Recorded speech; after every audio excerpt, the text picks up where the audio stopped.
بسم اللہ الرحمن الرحیم بسم اللہ الرحمن الرحیم وبہ نستعین وہو خیر المعین۔ عزیز طلباء اور طالبات، السلام علیکم ورحمۃ اللہ وبرکاتہ۔ امید ہے کہ آپ خیر و عافیت سے ہوں گے۔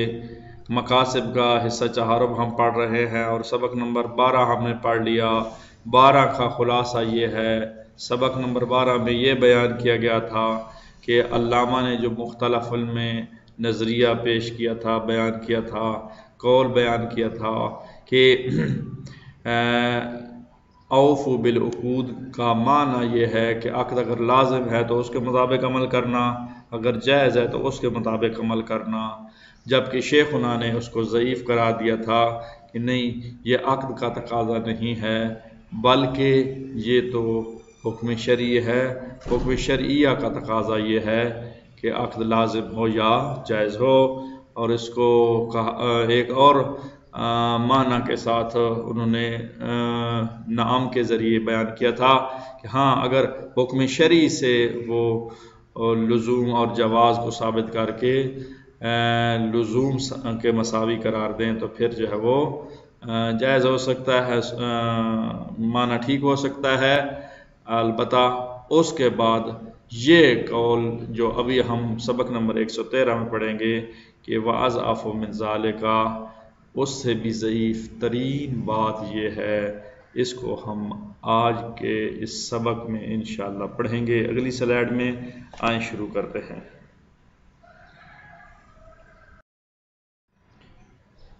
وَأَضْعَفُ مِنْ ذَلِكَ، علامہ کی ضعیف ترین بات سے بھی ایک اور بات سامنے آئی ہے۔ اس ساری عبارت کا میں آپ کے سامنے مفہوم بیان کرتا ہوں، پھر اس کے ترجمے کی طرف بڑھتے ہیں۔ ایک تو یہ ہے کہ اضعف یعنی پہلے ضعیف بات ہوئی ہے، علامہ کی بات ضعیف تھی، اس سے بھی ضعیف ترین بات بیان کی جا رہی ہے، ایک نقطہ۔ دوسرا، اس میں کہا گیا کہ ایک بات کی ہے لیکن انہوں نے توجہ نہیں دی آیت کے لزوم پر۔ آیت اوفو بالعقود ہے، اس کی دلالت لزوم پر ہے، اس کی طرف انہوں نے توجہ نہیں دی۔ دو باتیں ہو گئی۔ تیسری بات، اعتراف بھی کیا ہے کہ دلالت کا اصل جو ہے وہ مشہور کے مطابق ہے۔ چوتھی بات وہ ہے کیا جو ضعیف ترین ہے، اس کو بیان کیا گیا ہے کہ آیت کا مفہوم جو ہے دو حکموں کو بیان کر رہا ہے، ایک حکم تکلیفی اور ایک حکم وضعی۔ اور پانچویں اور آخری بات اس سلائیڈ کی کہ انہوں نے علامہ نے ایک بات جو ہے وہ پہلے بھی بیان ہو چکی ہے کہ وہ دیکھیں حکم شرعی کے قائل ہیں لیکن حکم وضعی کو جعل اور مجعول حکم نہیں قرار دیتے، اس کو یعنی حکم قرار دیا گیا ہے یہ نہیں کرتے، بلکہ حکم وضعی جو ہے انتزاع ہے حکم تکلیفی سے، تو اس کو بیان کیا گیا ہے۔ اور یہ سادہ سا مفہوم ہے، اس کو بیان کرتے ہیں ترجمے کے ساتھ۔ وَأَضْعَفُ مِنْ ذَلِكَ مَا نَشَاءُ مِنْ عَدَمِ الْالْتِفَاتِ لِوَجْهِ دَلَالَةِ الْآيَةِ عَلَى اللُّزُومِ، علامہ نے جو کہا ہے مختلف میں، وہ کیا کہا تھا؟ وہ کہا تھا کہ بس ایفا واجب ہے جو عقد تقاضا کرتا ہے، اس کا عقد چاہے لازم ہونے کا تقاضا کرے یا جواز کا۔ یہ بات جو تھی علامہ کی، اس سے بھی ضعیف ترین بات بیان کی جا رہی ہے، وہ کیا ہے؟ من ذالک ما نشاء من عدم الالتفات، وہ اس کی طرف توجہ نہیں دی گئی۔ کیا؟ لوجہ دلالت آیت اللزوم، کہ اوفو بالعقود جو آیت دلالت کرتی ہے لزوم پر، جبکہ ساتھ یہ اعتراف بھی کیا گیا ہے ما اعتراف باصل دلالت للمتابعۃ المشہور، کہ آیت کی دلالت جو ہے وہ مشہور کے مطابع اتباع میں ہے۔ وہ کیا ہے؟ وہ ہے وَهُوَ أَنَّ الْمَفْهُومَ مِنَ الْآيَةِ کہ اوفوا بالعقود کی آیت کا مفہوم جو ہے عرفاً اس کے دو حکم ہے، حکمان تثنیہ ہے، دو حکم ہیں، تکلیفی و وضعی، حکم تکلیفی اور حکم وضعی۔ اس کا ضعف آپ جان چکے ہیں، کیسے جان چکے ہیں؟ کیونکہ اس کا ضعف رسائل میں بھی بیان کیا گیا، اس کا ضعف مختلف مقامات پہ بھی بیان کیا گیا کہ اس چیز کے قائل ہیں شیخنا کہ اس شیخ کہتے ہیں کہ حکم وضعی تو خود اس کا اپنا ایک حقیقت ہی نہیں ہے، یہ انتزاع ہوتا ہے حکم شرعی سے، حکم تکلیفی سے، تو لہذا دو حکم نہ ہوئے، ایک ہی حکم ہوا، اور وہ استلزام کسی کے ساتھ وہ کیا ہے؟ قد عرفت ان لیس المستفاد منها، یہ دو حکم استفادہ نہیں ہوتے، الا حکم واحد مگر ایک ہی حکم، وہ حکم واحد تکلیفی، وہ حکم تکلیفی ہے، وہ حکم تکلیفی یستلزم حکما وضعیا، وہ حکم وضعی کے مستلزم ہے، وہ حکم تکلیفی جو ہے حکم وضعی کو مستلزم ہے، لازم ہے، لہذا ایک ہی اس آیت سے حکم ثابت ہوتا ہے، وہ حکم تکلیفی ہے، اور حکم وضعی جو ہے وہ تو ایک انتزاعی ہوتا ہے، ملازمہ ہوتا ہے حکم تکلیفی کا۔ جی یہ یہاں تک مفہوم مکمل ہو گیا، آگے بڑھتے ہیں۔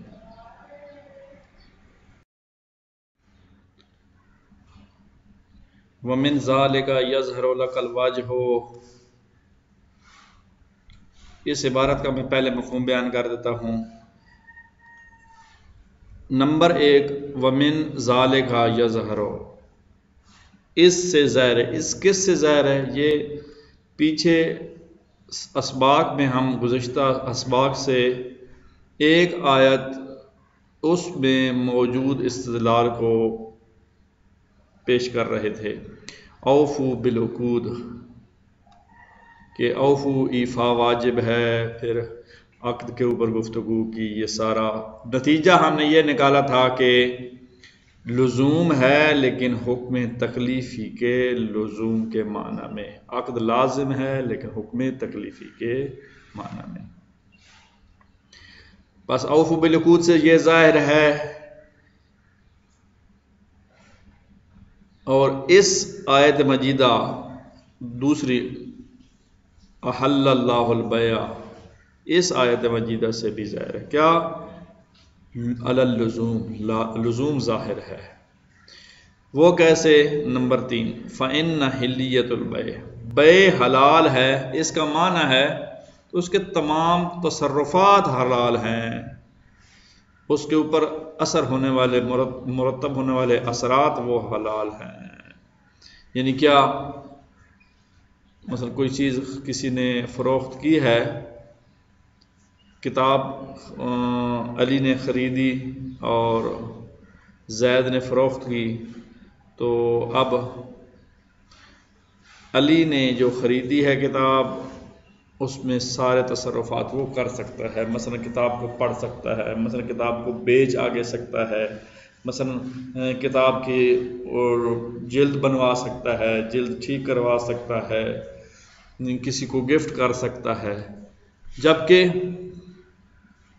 جو اس کے مقابلے میں ثمن زید نے لی ہے، وہ ان پیسوں کو بھی استعمال کر سکتا ہے، وہ چاہے جہاں مرضی ہے وہ استعمال کرے، ان کے آگے کوئی چیز خرید سکتا ہے، کسی گھر کے استعمالات میں لگا سکتا ہے، تو بہرحال یہ تصرفات جو ہیں وہ حلال ہو جائیں گے۔ چوتھی بات کہ یہی چیز بغیر دوسرے کی رضاعت کے وہ دونوں جو عقد کرنے والے ہیں اس میں کسی ایک کو فسخ کر سکتے ہیں، لیکن ان کا فسخ باطل ہوگا، اس میں اثر نہیں ہوگا، اس میں تاثیر نہیں ہوگی، وہ لغو ہوگا جب بغیر رضاعت کے دوسروں. کیوں بھائی؟ کتاب خریدی ہے علی نے اور زید نے سیل کی ہے، فروخت کی ہے. کیوں کہہ رہے ہیں؟ اس کی وجہ یہ ہے کہ بے لازم تھی. جب بے لازم تھی تو اس کا اختیار، خیار استعمال کرنا، اس کو ختم کرنا وہ نہیں ہو سکتا. جی آئیں اس کی عبارت کی جو ہے وہ وضاحت ہو چکی ہے، ترجمے کی طرف بڑھتے ہیں. وَمِنْ ذَلِكَ يَظْهَرُ لَكَ الْوَجْهُ فِي الدَّلَالَةِ قَوْلِهِ تَعَالَى. اس سے ظاہر ہے، کس سے ظاہر ہے؟ اوفوا بالعقود والی گزشتہ اسباق میں جو بات چلتی رہی اور گزشتہ سلائیڈ میں بھی، اس سبق کی سلائیڈ میں بھی آخری نقطہ پیش کیا گیا، نتیجہ ذکر کیا گیا. اس سے ظاہر ہے کیا کہ فی دلالت قوله تعالی احل اللہ البیع، حل اللہ البیع کی قول کی دلالت کی وجہ جو ہے وہ ظاہر ہے. وہ کیا وجہ ہے؟ علی اللزوم کے لازم ہے. فإن حلیت البیع کہ بس بیع جو ہے حلال ہے. کون سی بیع؟ التی لا یراد منہا الا حلیت جمیع تصرفات المترتبہ،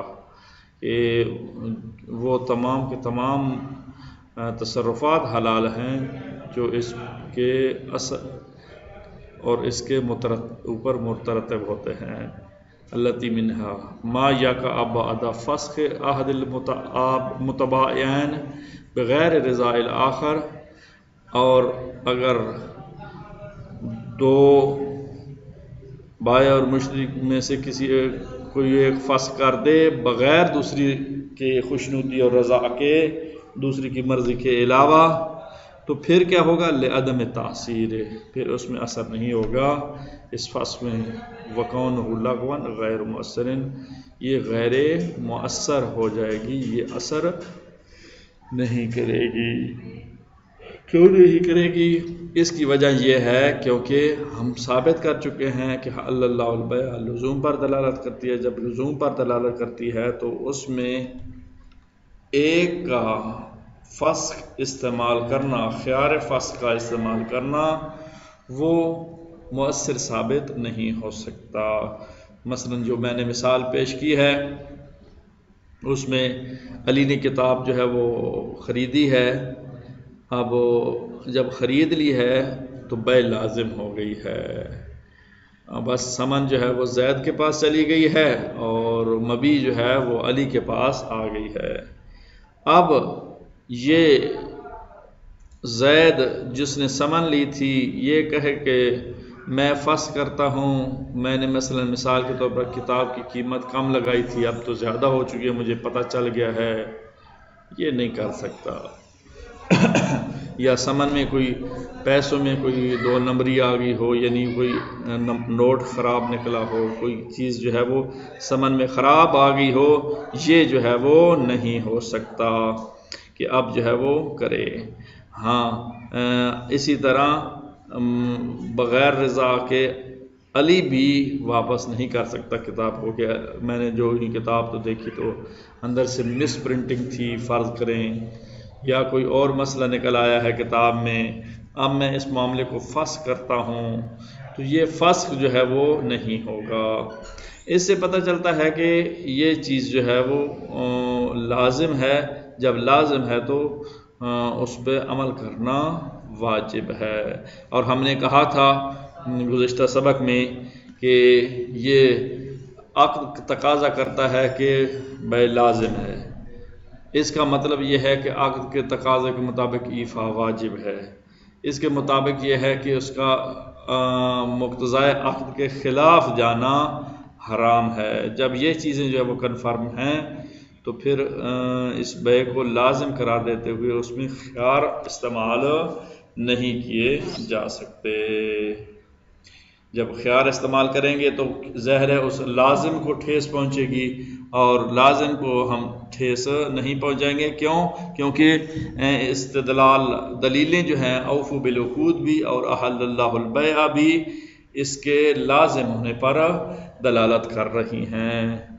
یہ وجہ ہے ان کے غیر مؤثر ہونے کی، اس فسخ کے لغو ہونے کی. میرے خیال ہے آج کے لیے اتنا ہی کافی ہے. اگلے اسباق انشاءاللہ، اگلے سبق انشاءاللہ آئندہ ہم بیان کریں گے. اللہ حافظ.